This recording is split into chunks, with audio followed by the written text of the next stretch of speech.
Une anthologie des lectures des paroles de Dieu Tout-Puissant.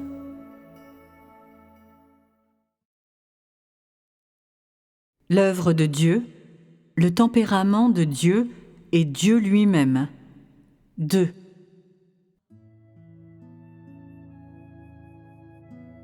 Lors de notre dernière rencontre, nous avons partagé sur un thème très important.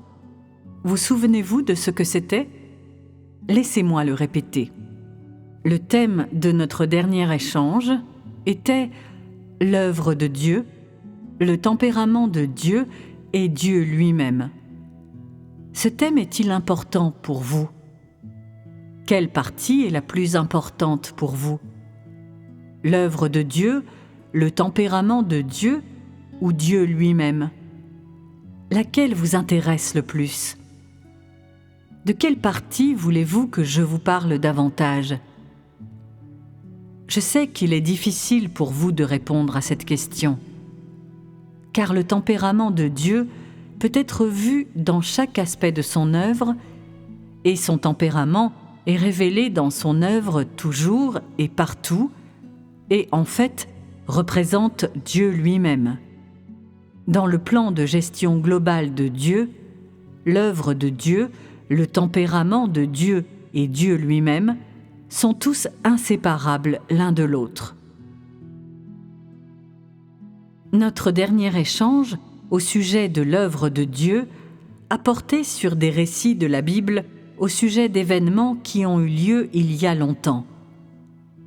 Tous étaient des histoires sur l'homme et Dieu, des histoires qui sont arrivées à l'homme et qui impliquaient simultanément la participation et l'expression de Dieu, de sorte que ces histoires ont une valeur et une signification particulière pour la connaissance de Dieu.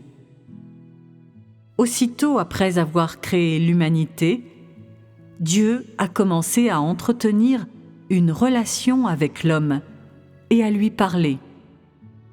Et son tempérament a commencé à s'exprimer à l'homme. En d'autres termes, à partir du moment où Dieu est entré en relation avec l'humanité, il a commencé à dévoiler à l'homme son essence et ce qu'il a et est sans cesse. Peu importe que les premiers hommes ou les hommes d'aujourd'hui soient capables ou non de le voir ou de le comprendre. En bref, Dieu parle à l'homme et travaille parmi les hommes, révélant son tempérament et exprimant son essence, ce qui est un fait et qui est indéniable par qui que ce soit. Cela signifie aussi que le tempérament de Dieu, l'essence de Dieu et ce qu'il a et est, sont constamment manifestés et révélés pendant qu'il œuvre et est en relation avec l'homme. Il n'a jamais dissimulé ou caché quoi que ce soit à l'homme, mais au contraire, il dévoile et annonce son propre tempérament sans rien retenir. Ainsi, Dieu espère que l'homme puisse le connaître et comprendre son tempérament et son essence. Il ne souhaite pas que l'homme traite son tempérament et son essence comme des mystères éternels, ni ne veut que l'humanité considère Dieu comme un puzzle qui ne peut jamais être résolu. C'est seulement lorsque l'humanité connaît Dieu que l'homme peut connaître la voie à suivre et être capable d'accepter la direction de Dieu. Et seule une telle humanité peut vraiment vivre sous la domination de Dieu, vivre dans la lumière et vivre parmi les bénédictions de Dieu. Les paroles et le tempérament manifestés et révélés par Dieu représentent sa volonté et ils représentent aussi son essence. Quand Dieu entre en relation avec l'homme, peu importe ce qu'il dit ou fait, ou quel tempérament il révèle, et peu importe ce que l'homme voit de l'essence de Dieu et de ce qu'il a et est, ils représentent tous la volonté de Dieu pour l'homme. Indépendamment de ce que l'homme peut réaliser, saisir ou comprendre, Tout cela représente la volonté de Dieu. La volonté de Dieu pour l'homme. C'est sans aucun doute. La volonté de Dieu pour l'humanité, c'est ce qu'il exige des gens, leur manière d'être, ce qu'ils doivent faire, leur manière de vivre et leur capacité d'accomplir la volonté de Dieu. Ces choses sont-elles inséparables de l'essence de Dieu ? En d'autres termes, Dieu exprime son tempérament et tout ce qu'il a et est en même temps qu'il présente des exigences à l'homme. Il n'y a pas de fausseté, pas de prétexte, pas de dissimulation et pas d'embellissement. Mais pourquoi l'homme est-il incapable de connaître le tempérament de Dieu et pourquoi n'a-t-il jamais pu le percevoir clairement ? Et pourquoi n'a-t-il jamais perçu la volonté de Dieu ? Ce qui est révélé et annoncé par Dieu, c'est ce que Dieu lui-même a et est, et c'est chaque parcelle et facette de son vrai tempérament. Alors pourquoi l'homme ne peut-il pas voir ? Pourquoi l'homme est-il incapable d'une connaissance approfondie ? Il y a une raison importante pour cela. Et quelle est cette raison ? Depuis le temps de la création, l'homme n'a jamais traité Dieu comme Dieu. Dans les tout débuts, peu importe ce que Dieu faisait à l'égard de l'homme qui venait d'être créé, l'homme le traitait seulement comme un compagnon, pas plus, comme quelqu'un sur qui compter et n'avait aucune connaissance ou compréhension de Dieu. Autrement dit, il ne savait pas que ce qui était annoncé par cet être sur lequel il comptait et qu'il voyait comme son compagnon, était l'essence de Dieu. Et il ne savait pas non plus que cet être était celui qui gouverne toutes choses. En termes simples, les gens de l'époque ne reconnaissaient pas Dieu du tout. Ils ne savaient pas que les cieux et la terre et toutes choses avaient été faits par lui. Et ils ignoraient d'où il venait, et de plus, ce qu'il était. Bien sûr, en ce temps-là, Dieu n'exigeait pas que l'homme le connaisse ou le comprenne, ni qu'il appréhende tout ce qu'il faisait, qu'il soit informé au sujet de sa volonté, car c'était au tout début, après la création de l'humanité. Quand Dieu a commencé les préparatifs pour l'œuvre de l'ère de la loi, Dieu a fait certaines choses pour l'homme et a également commencé à présenter certaines exigences à l'homme, lui disant comment faire des offrandes à Dieu et comment l'adorer. C'est seulement à ce moment-là que l'homme acquit quelques idées simples sur Dieu. Seulement à ce moment-là qu'il sut quelle était la différence entre l'homme et Dieu, et que Dieu était celui qui avait créé l'humanité. Quand l'homme a su que Dieu était Dieu et que l'homme était homme, une certaine distance s'est établie entre lui et Dieu. Mais tout de même, Dieu ne demanda pas à l'homme qu'il le connaisse très bien ou le comprenne profondément.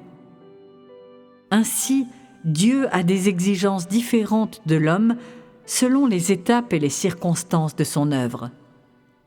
Que voyez-vous en cela ? Quel aspect du tempérament de Dieu percevez-vous ? Dieu est-il réel ? Les exigences de Dieu pour l'homme sont-elles appropriées ? Pendant les tout débuts qui suivirent la création de l'humanité par Dieu, quand Dieu n'avait pas encore réalisé l'œuvre de la conquête et de la perfection de l'homme et ne lui avait pas adressé beaucoup de paroles, il demandait peu de choses à l'homme. Indépendamment de ce que l'homme faisait et de son comportement, même s'il faisait certaines choses qui offensaient Dieu, Dieu a tout pardonné et tout ignoré. Parce que Dieu savait ce qu'il avait donné à l'homme et savait ce qu'il y avait dans l'homme, il connaissait ainsi la norme des exigences qu'il devait avoir pour l'homme. Même si la norme de ses exigences n'était pas très élevée en ce temps-là, cela ne signifie pas qu'il n'avait pas un grand tempérament ou que sa sagesse et sa toute-puissance n'étaient que des mots vides. Pour l'homme, il n'y a qu'une seule façon de connaître le tempérament de Dieu et Dieu lui-même. Suivre les étapes de l'œuvre de la gestion et du salut de l'humanité par Dieu et accepter les paroles que Dieu dit à l'humanité. Connaissant ce que Dieu a et est, et connaissant le tempérament de Dieu, l'homme demanderait-il toujours à Dieu de lui montrer sa vraie personne ? L'homme ne le fera pas et n'osera pas, car ayant compris le tempérament de Dieu et ce qu'il a et est, l'homme aura déjà vu le vrai Dieu lui-même et aura déjà vu sa vraie personne. C'est le résultat inévitable.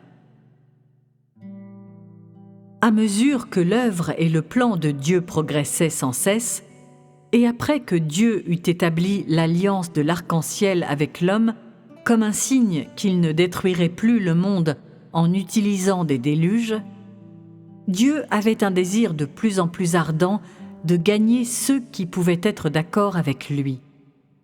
De même, il avait un souhait de plus en plus pressant de gagner ceux qui étaient capables d'accomplir sa volonté sur la terre, et de plus, de gagner un groupe d'hommes capables de se libérer des forces des ténèbres et de ne pas être liés par Satan, et capables de témoigner de lui sur la terre. Gagner un tel groupe d'hommes était le souhait de longue date de Dieu, ce qu'il attendait depuis le temps de la création. Ainsi, indépendamment de l'utilisation de déluges par Dieu pour détruire le monde ou de son alliance avec l'homme, la volonté, l'état d'esprit, le plan et les espoirs de Dieu sont restés les mêmes. Ce qu'il voulait faire, ce à quoi il avait aspiré longtemps avant le temps de la création, était de gagner dans l'humanité ceux qu'il voulait gagner. Gagner un groupe d'hommes capables de comprendre et de connaître son tempérament et de comprendre sa volonté, un groupe qui soit capable de l'adorer. Un tel groupe d'hommes sont vraiment capables de témoigner de lui, et on peut dire qu'ils sont ses confidents. Aujourd'hui, continuons à marcher sur les traces de Dieu et à suivre les étapes de son œuvre afin que nous puissions découvrir les pensées et les idées de Dieu et tout ce qui a trait à Dieu, tout ce qui a été gardé en stock pendant si longtemps. Grâce à ces choses, nous connaîtrons le tempérament de Dieu. Nous comprendrons l'essence de Dieu. Nous laisserons Dieu entrer dans notre cœur et chacun de nous se rapprochera peu à peu de Dieu, réduisant notre distance de Dieu. Une partie de ceux dont nous avons parlé la dernière fois concernait la raison pour laquelle Dieu a établi une alliance avec l'homme. Cette fois, nous échangerons sur les passages suivants de l'Écriture. Commençons par lire les Écritures. A. Abraham. 1. Dieu promet de donner un fils à Abraham. Genèse, chapitre 17, versets 15-17. Dieu dit à Abraham : « Tu ne donneras plus à Sarai, ta femme, le nom de Sarai, mais son nom sera Sarah. Je la bénirai, et je te donnerai d'elle un fils. Je la bénirai, et elle deviendra des nations. Des rois de peuples sortiront d'elle. » Abraham tomba sur sa face. Il rit et dit en son cœur : « Naîtra-t-il un fils à un homme de 100 ans ? Et Sarah, âgée de 90 ans, enfanterait-elle » Genèse chapitre 17, versets 21-22. J'établirai mon alliance avec Isaac, que Sarah t'enfantera à cette époque-ci de l'année prochaine. » Lorsqu'il eut achevé de lui parler, Dieu s'éleva au-dessus d'Abraham. 2. Abraham offre Isaac. Genèse chapitre 22, versets 2-3. Dieu dit : « Prends ton fils, ton unique, celui que tu aimes, Isaac. Va-t'en au pays de Morija, et là, offre-le en holocauste sur l'une des montagnes que je te dirai. » Abraham se leva de bon matin, sella son âne et prit avec lui 2 serviteurs et son fils, Isaac. Il fendit du bois pour l'holocauste et partit pour aller au lieu que Dieu lui avait dit. Genèse, chapitre 22, versets 9-10. Lorsqu'ils furent arrivés au lieu que Dieu lui avait dit, Abraham y éleva un autel et rangea le bois. Il lia son fils Isaac et le mit sur l'autel par-dessus le bois. Puis Abraham étendit la main et prit le couteau pour égorger son fils. Personne ne peut entraver l'œuvre que Dieu décide de faire. Alors, vous avez tous entendu à l'instant l'histoire d'Abraham. Il a été choisi par Dieu après que le déluge a détruit le monde. Son nom était Abraham, et quand il avait 100 ans et que sa femme Sarah en avait 90, la promesse de Dieu lui a été faite. Quelle promesse Dieu lui a-t-il faite ? Dieu a promis ce qui est mentionné dans les Écritures. « Je la bénirai et je te donnerai d'elle un fils. » Quel était le contexte de la promesse de Dieu de lui donner un fils ? Les Écritures fournissent le récit suivant. Abraham tomba sur sa face. Il rit et dit en son cœur : « Naîtra-t-il un fils à un homme de 100 ans ? Et Sarah, âgée de 90 ans, enfanterait-elle ? » En d'autres termes, ce couple âgé était trop vieux pour avoir des enfants. Et qu'est-ce qu'Abraham a fait après que Dieu lui a fait sa promesse ? Il tomba sur sa face en riant et se dit à lui-même : « Naîtra-t-il un fils à un homme de 100 ans ? » Abraham croyait que c'était impossible, ce qui signifie qu'il croyait que la promesse que Dieu lui avait faite n'était rien de plus qu'une blague. Du point de vue de l'homme, c'était irréalisable par l'homme, et même irréalisable par Dieu. C'était une impossibilité pour Dieu.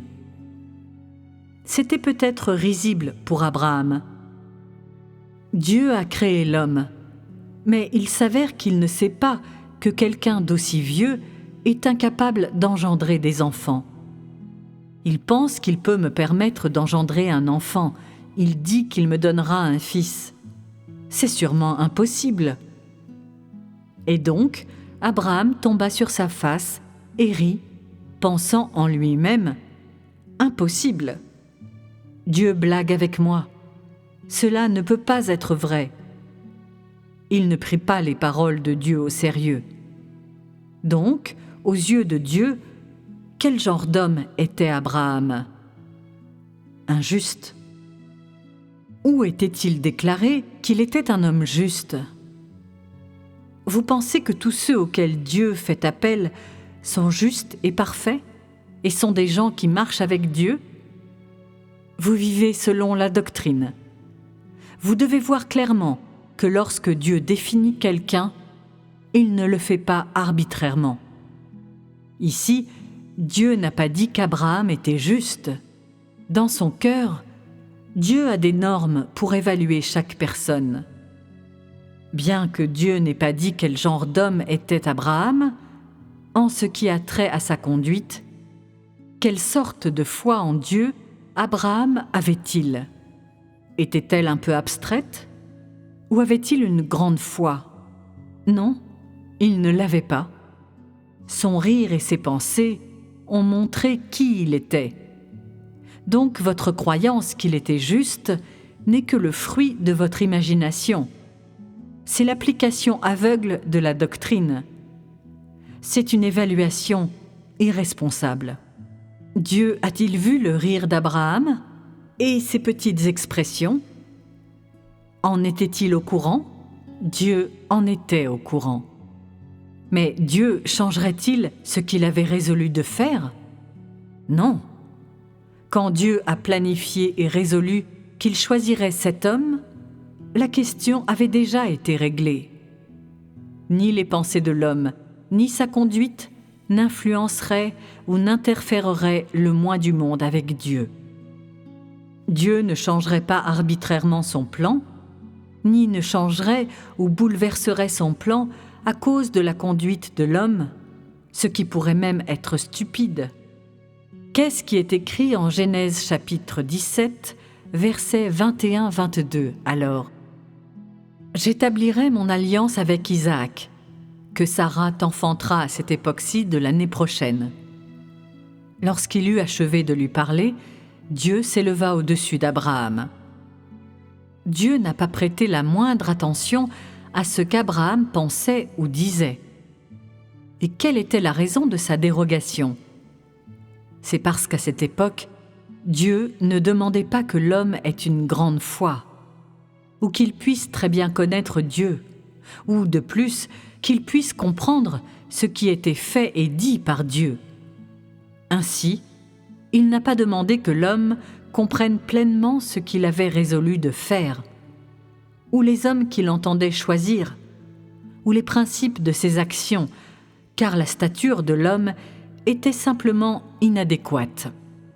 En ce temps-là, tout ce qu'Abraham faisait et quelle qu'était sa manière de se conduire, Dieu le considérait comme normal. Il n'a pas condamné ni réprimandé, mais simplement dit « Sarah t'enfantera Isaac à cette époque-ci de l'année prochaine. » Pour Dieu, après qu'il eut prononcé ces paroles, cette question s'est réalisée étape par étape. Aux yeux de Dieu, ce qui devait être accompli selon son plan avait déjà été réalisé. Et après avoir terminé les arrangements pour cela, Dieu s'est retiré. Ce que l'homme fait ou pense, ce que l'homme comprend, les plans de l'homme, rien de tout cela n'a de rapport avec Dieu. Tout se passe selon le plan de Dieu, en accord avec les temps et les étapes fixées par Dieu. Tel est le principe de l'œuvre de Dieu. Dieu n'interfère pas avec tout ce que l'homme pense ou sait, mais il ne renonce pas non plus à son plan ni n'abandonne son œuvre, car l'homme ne croit pas ni ne comprend. Ainsi les faits sont accomplis selon le plan et les pensées de Dieu. C'est précisément ce que nous voyons dans la Bible. Dieu a fait en sorte qu'Isaac naisse au moment qu'il avait fixé. Les faits prouvent-ils que le comportement et la conduite de l'homme aient entravé l'œuvre de Dieu? Ils n'ont pas entravé l'œuvre de Dieu. La petite foi de l'homme en Dieu, ses conceptions et son imagination à propos de Dieu ont-elles affecté l'œuvre de Dieu? Non, elles ne l'ont pas affectée, pas le moins du monde. Le plan de gestion de Dieu n'est affecté par aucun homme, aucune question ou aucun environnement. Tout ce qu'il décide de faire sera achevé et accompli à temps et selon son plan, et aucun homme ne peut interférer avec son œuvre.